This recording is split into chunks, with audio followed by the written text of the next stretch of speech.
RSS സൈദ്ധാന്തികൻ എന്ന പേരിൽ അറിയപ്പെടുന്ന ടി.ജി. മോഹൻദാസ് അദ്ദേഹത്തിന്റെ യൂട്യൂബ് ചാനലായിട്ടുള്ള പത്രികയിലൂടെ നടത്തിയ ചില വിദ്വേഷ പരാമർശങ്ങളുണ്ട്. അതിനെതിരെ അദ്ദേഹത്തിനെതിരെ കേസെടുക്കുന്ന സാഹചര്യം ഉണ്ടായിട്ടുണ്ട്. വലിയ പ്രശ്നങ്ങളാണ് സോഷ്യൽ മീഡിയയിൽ അദ്ദേഹത്തിനെതിരെ ഹെയ്റ്റ് ക്യാമ്പയിൻ തന്നെ നടന്നുകൊണ്ടിരിക്കുന്ന ഒരു സാഹചര്യമാണ്.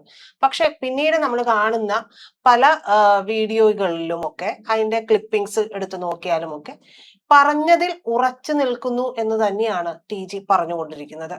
എന്തായിരിക്കാം ടി.ജിക്ക് ഇത്തരത്തിൽ ഒരു കാര്യത്തിൽ ഉറച്ചു നിൽക്കുന്നു എന്ന് പറയാനുള്ളതിന് പിന്നിലുള്ള കാരണം? RSS അദ്ദേഹത്തെ തള്ളുകയും ചെയ്തിട്ടുണ്ട്. അല്ല, ഇതൊരു ടെക്നിക്കാണ്. ഇപ്പൊ ഗുണ്ടകളെ നാട്ടിലിറക്കി ആളുകളെ അടിപ്പിക്കുക, എന്നിട്ട് എന്റെ ഗുണ്ടയില്ല, അയാൾ ഗുണ്ടയില്ലേ എന്ന് പറയുക. ഇത് നമ്മുടെ നാട്ടിൽ നിലവിലുള്ള ഒരു രീതിയാണ്. അതുകൊണ്ട് RSS അദ്ദേഹത്തെ തള്ളി പറഞ്ഞു എന്നുള്ളതൊന്നും എനിക്കൊരു വിഷയമല്ല. കാരണം എനിക്ക് അദ്ദേഹത്തെ കുറെ കാലമായിട്ട് അറിയാം. നിർഭാഗ്യവശാൽ ഞാനും അദ്ദേഹം ഒരു സ്ഥാപനത്തിൽ ജോലി ചെയ്തിട്ടുണ്ട്. അങ്ങനെ എനിക്കറിയാം. എല്ലാ കാലത്തും അദ്ദേഹം ഈ വംശീയ വർഗീയ വെറിയുടെ ആളാണ്. അതിൽ ഞങ്ങൾക്ക് കാണുമ്പോൾ ഒക്കെ തർക്കിക്കേണ്ടിയും വന്നിട്ടുണ്ട്. അത് വേറെ വിഷയം. അതിശക്തമായ ഹിന്ദു വർഗീയവാദം, ബ്രാഹ്മണിക്കൽ ഹിന്ദു വർഗീയവാദത്തിന്റെ ആളായിട്ട് തന്നെയാണ് ഞാൻ മോഹൻദാസിനെ കാണുന്നത് എല്ലാ കാലത്തും. പിന്നെ ചില അദ്ദേഹത്തിന്റെ ഈ സംസാരത്തിലെ ചില വികട സ്വഭാവങ്ങളുണ്ട്. അദ്ദേഹം തന്നെ അമിത്ഷായ്ക്കെതിരെ പറഞ്ഞിട്ടുണ്ട്, ഞാൻ കേട്ടിട്ടുണ്ട്. മോഡിക്കെതിരെ പറഞ്ഞിട്ടുണ്ട്. കേരളത്തിലെ BJP നേതാക്കൾക്കെതിരെ പറഞ്ഞിട്ടുണ്ട്. അതൊക്കെ അദ്ദേഹത്തിന്റെ അഭിപ്രായം, അതിനൊന്നും എനിക്ക് വിരോധമില്ല. പക്ഷെ ഈ സമരവുമായി ബന്ധപ്പെട്ട് അദ്ദേഹം നടത്തിയ പരാമർശം എന്ന് പറയുന്നത് അത് വംശീയത മാത്രമല്ല, സ്ത്രീവിരുദ്ധതയുമാണ്. വലിയ തോതിൽ സ്ത്രീവിരുദ്ധതയാണ്. ഒരു സ്ത്രീ അല്ലെങ്കിൽ കുറെ സ്ത്രീകൾ ബലാത്സംഗം ഇഷ്ടപ്പെടുന്നു എന്ന് പറയുന്ന ആ ഒരു രീതി ഉണ്ടല്ലോ, അത് ഒരു കാലത്തും ഒരു ജനാധിപത്യ സമൂഹത്തിൽ അംഗീകരിക്കാൻ പറ്റുന്ന കാര്യമല്ല. പിന്നെ ഞാനാണെങ്കിൽ വെടിവെച്ചു കൊല്ലും, അയാളല്ലല്ലോ, അതുകൊണ്ട് പിന്നെ അയാളാണെന്ന് വിചാരിക്കേണ്ട, അയാളാവാനും സാധ്യതയില്ല.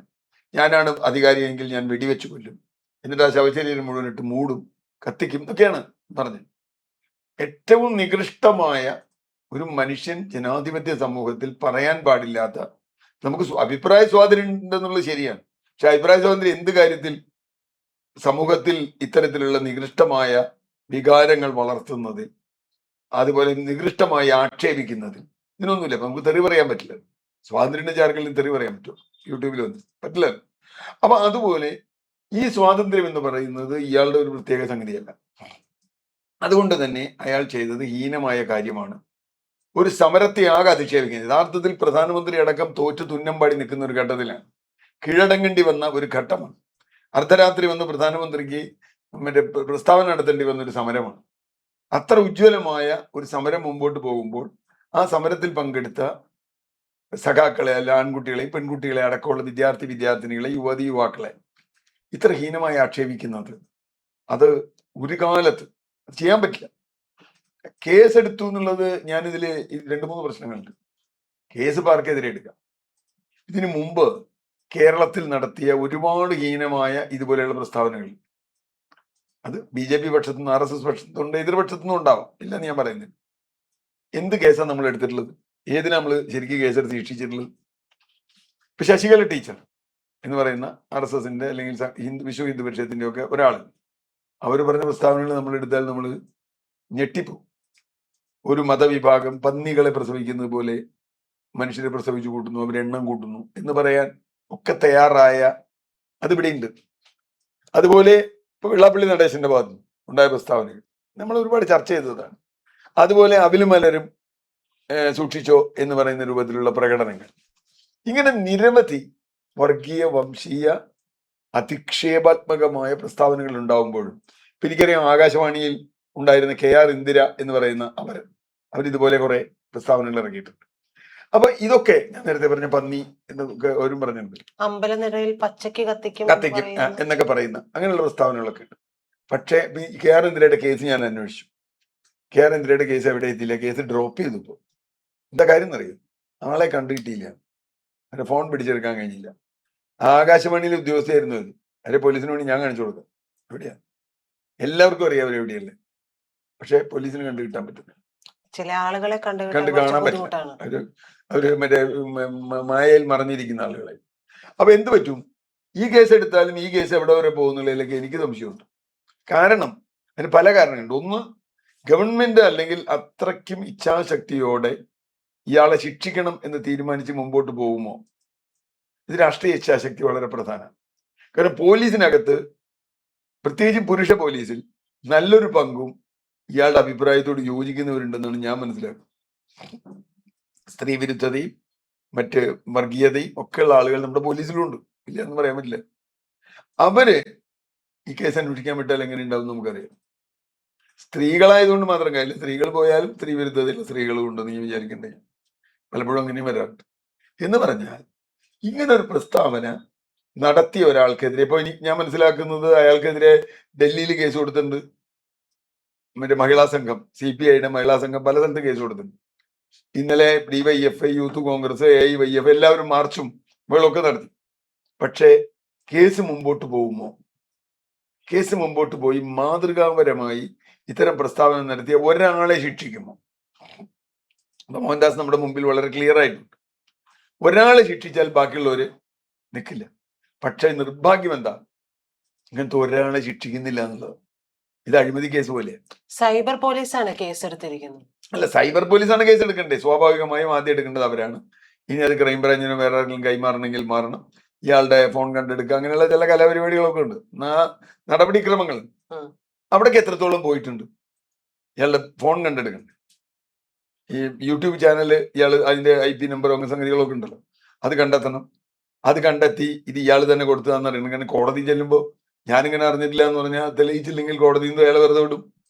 അപ്പൊ കൂടുതൽ പ്രശ്നവും.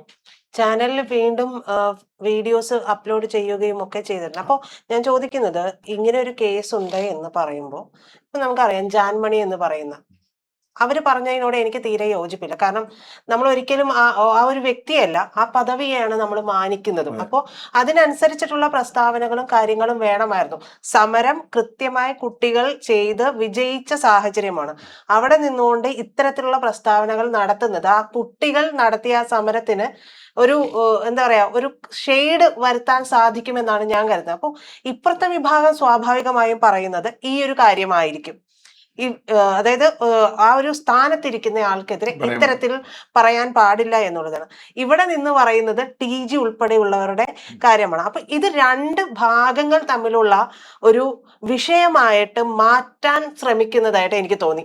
അതേസമയം സാർ ഇപ്പൊ പറഞ്ഞതുപോലെ മോദി എന്നുള്ളതല്ല, പ്രധാനമന്ത്രിയെ പറഞ്ഞ കാര്യത്തിനെതിരെയും കൃത്യമായിട്ട് അത്തരത്തിലൊരു പരാമർശം ഒരിക്കലും നടത്താൻ പറ്റില്ല. അതേസമയം TG പറഞ്ഞിട്ടുള്ള പരാമർശം അത് കുട്ടികളെ എങ്ങനെ കൈകാര്യം ചെയ്യണം എന്നുള്ളതിനേക്കാൾ ഉപരി സ്ത്രീ വിരുദ്ധമായിട്ടുള്ള പരാമർശം, ഈ രണ്ട് കാര്യങ്ങൾക്കെതിരെയും കൃത്യമായ ആർജവത്തോടുകൂടി ഒരു നടപടി ഉണ്ടാകേണ്ടതല്ലേ എന്നുള്ളതാണ്. അല്ല, അവിടെയാണ് പ്രശ്നം. റൂൾ ഓഫ് ലോ എന്ന് പറഞ്ഞാൽ എന്താ അർത്ഥം? നിയമം പാലിക്കുന്ന ഒരു സമൂഹം, ജനാധിപത്യ സമൂഹം, ഭരണഘടനയുള്ള സമൂഹം, നിയമങ്ങളുള്ള സമൂഹം, അതിനുള്ള സംവിധാനങ്ങളുള്ള സമൂഹം. അവിടെ നിയമം പാലിക്കാതെ, ഒരാൾ നിയമം പാലിക്കാതിരുന്നാൽ ഉടനെ അത് ന്യായീകരണമായി മറ്റൊരാൾ നിയമം പാലിക്കാതെ വരും. നമ്മുടെ നാട്ടിലെ എല്ലാ കേസുകളും ട്രിവിയലൈസ് ചെയ്യാന്ന് പറയും. എന്ന് വെച്ചാൽ അത് ബലമില്ലാണ്ടായിപ്പോ. ഇപ്പൊ നിങ്ങൾ അഴിമതി കേസൊക്കെ എങ്ങനെയാണ്? നിങ്ങൾ 500 കോടി അഴിമതി ചെയ്തത് ഞാൻ 700 ചെയ്തു എന്ന് പറയും. അത് കോംപ്രമൈസ് ആയി, ടാലി ആയിപ്പോയി. അപ്പൊ അങ്ങനെ ടാലി ചെയ്യേണ്ടതല്ല ക്രിമിനൽ കേസ്. ക്രിമിനൽ കേസ് ഇപ്പൊ നിങ്ങള് മറ്റേ സ്ത്രീവിരുദ്ധ പരാമർശം നടത്തി, ഇനി വേറൊരാൾ നടത്തിയില്ല, വേറൊരാൾ നടത്തിക്കോട്ടെ. ഒരാൾ കൊല ചെയ്താൽ വേറൊരാൾ കൊല ചെയ്തതായിട്ട് ന്യായീകരിക്കുന്ന കാര്യമല്ലോ. നിങ്ങൾ 10 കൊലയാളികളെ പിടിച്ചിട്ടില്ല, പിന്നെ വന്നിട്ട് എന്നെ പിടിക്കണമെന്ന് ചോദിക്കാൻ പറ്റും? ക്രിമിനൽ നിയമം അങ്ങനെയല്ല. ഇയാൾ തെറ്റ് ചെയ്തിട്ടുണ്ട് എന്ന് ബോധ്യമുള്ളത് കൊണ്ട് അത് തെളിവനുസരിച്ച് അയാളെ അറസ്റ്റ് ചെയ്ത് അയാളുടെ സംഗതികൾ പിടിച്ചെടുത്ത് അയാളെ വിചാരണ ചെയ്യണം. അയാൾ ഇപ്പോഴും ഇട്ടുകൊണ്ടിരിക്കുകയാണ്, ഈ പറയുന്ന ആൾ ഇപ്പോഴും ഇത് പറഞ്ഞുകൊണ്ടിരിക്കുകയാണ്, ഇതിനെ ന്യായീകരിച്ചുകൊണ്ടിരിക്കുകയാണ്, അല്ലെങ്കിൽ വേറെ അതുപോലത്തിലുള്ള സാധനങ്ങൾ വന്നുകൊണ്ടിരിക്കുകയാണ്.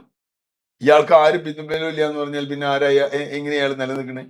വ്യക്തിക്ക് നിൽക്കാവുന്നതിന് പരിധി ഉണ്ടല്ലോ. അയാൾക്ക് RSS തള്ളി പറഞ്ഞു, അല്ലെങ്കിൽ BJP തള്ളി പറഞ്ഞു, ബാക്കിയുള്ളവരൊക്കെ തള്ളി പറഞ്ഞു, ബാക്കിയുള്ളവർ സമരം ചെയ്യുന്നു, എന്നിട്ട് ഇയാൾ പിടിച്ചു നിൽക്കുന്നത് എന്തുകൊണ്ടാണ്? അവിടെയാണ് നമ്മുടെ നാട്ടിൽ നിയമപാലനമുണ്ടോ എന്ന സംശയം ജനങ്ങൾക്ക് വരുന്നത്. നിയമപാലനമില്ലെങ്കിൽ, റൂൾ ഓഫ് ലോ ഇല്ലെങ്കിൽ ആ രാജ്യത്ത് എന്ത് നടക്കും? അരാജകത്വമല്ലേ. അരാജകത്വം എന്നുള്ള വാക്ക് എനിക്ക് ഇഷ്ടമല്ല. കാരണം അരാജകത്വം എന്ന് പറഞ്ഞാൽ രാജാവില്ലാത്ത അവസ്ഥ. രാജാവില്ലല്ലോ ഇവിടെ. നിയമവിരുദ്ധമല്ലേ, നിയമപാലനം ഇല്ലാത്തൊരു നാടല്ലേ. അപ്പൊ നിയമപാലനം ഇല്ലാത്തൊരു നാടായി ഇതിനെ മാറ്റുകയാണ് ഇത് ചെയ്യുന്നത്, ഈ കോംപ്രമൈസിങ് ചെയ്തു. നിങ്ങൾ ചെയ്തില്ലേ, ഞങ്ങൾ ചെയ്തില്ലേ എന്ന് ചോദിക്കുന്നത്. അത് രാഷ്ട്രീയത്തിൽ കൊള്ളാം, പക്ഷെ നിയമത്തിൽ അതില്ല. നിയമത്തിൽ ഒരാൾ മറ്റൊരാളെ പറഞ്ഞാൽ അതിന് വേറൊരാളെ പറയുന്നത് നിയമത്തിൽ അങ്ങനെ ഒരു സംഗതിയില്ല.